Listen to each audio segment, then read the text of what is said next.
just checking you out. Getting close here. I'm gonna look one more time. Oh, all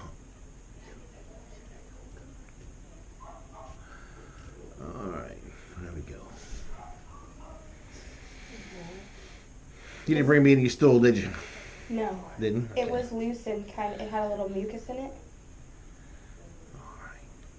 And she's pooped about 3 times in the 2 weeks since she laid the eggs. Do you think there might still be one in there or something? Or? Well, it's entirely possible that they don't always get rid of all the eggs at the first time. Okay, They can sometimes actually, out of one whole clutch that might be in their abdomen, they can be laying those for up to a week or more. I haven't seen any more. Okay. And her belly actually looks pretty small, so I don't think there's a whole lot more in there. All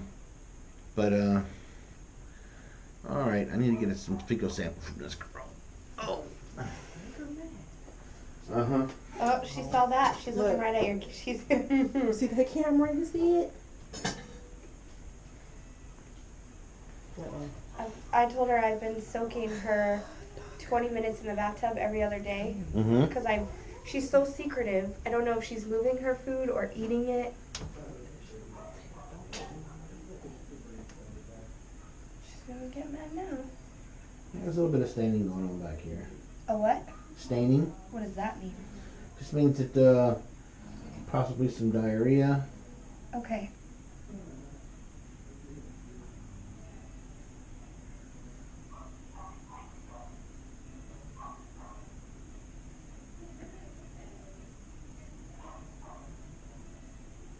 There we go.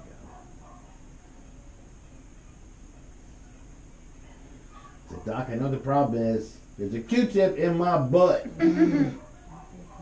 And she's still isn't defensive Googling.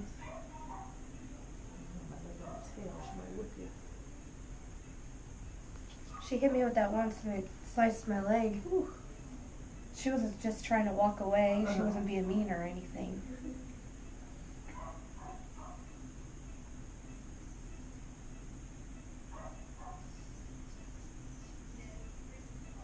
Let's use the bathroom now.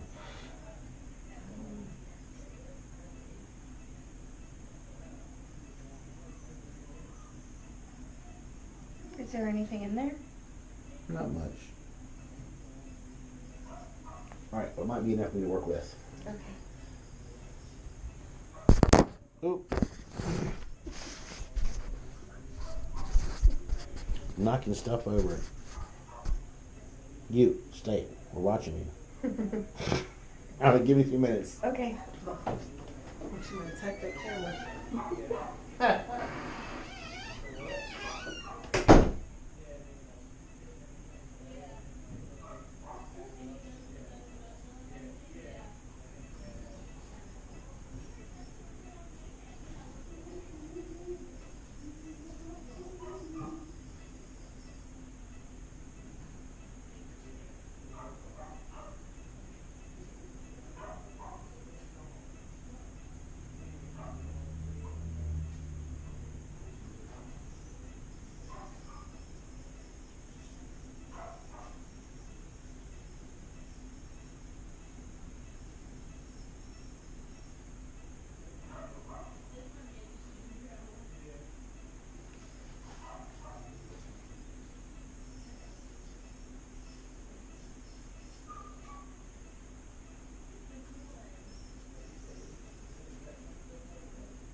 She didn't move at all. She listened to you.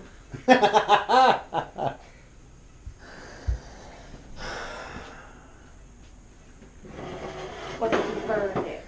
Well, that thing was completely negative that I could see. Now, it was a very poor sample. I would like to be some big chunky stuff. Okay. But what? But I did get you a dose of dewormer. Here. Okay. Just in case. Okay. Okay. Oh. Let me back this up. Put you right there. Am I feeding her good things? We're going to get there in just a second.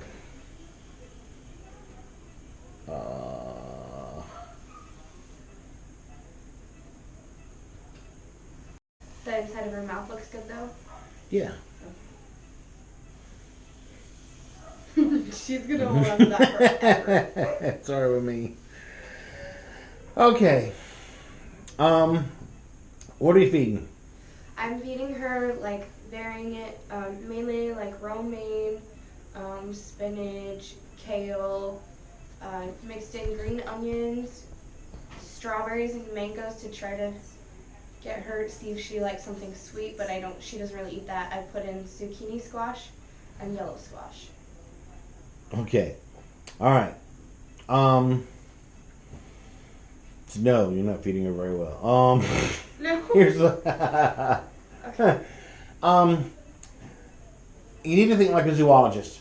Okay, this is a specific species built to fit a niche in nature. Okay, and whenever you ask yourself what it is that she might need, okay, kind of ask yourself what it is she'd be doing this time elsewhere. Okay. For example, my last iguana that I had was actually a Colombian refugee and was here at the Witness Protection Program because he turned witness against a Colombian drug lord. Thanks for laughing. I had to offer him some kind of a really cool, generation story. Anyway, point being is what I would do is you ask yourself again how you've seen the eggs, okay? So in the perfect world, those eggs are buried at the base of a tree somewhere. They will stay in the ground for about 60 to 90 days. I'm not going to give you the actual number. I had to look that up myself and use my cheat sheet, but we'll get there.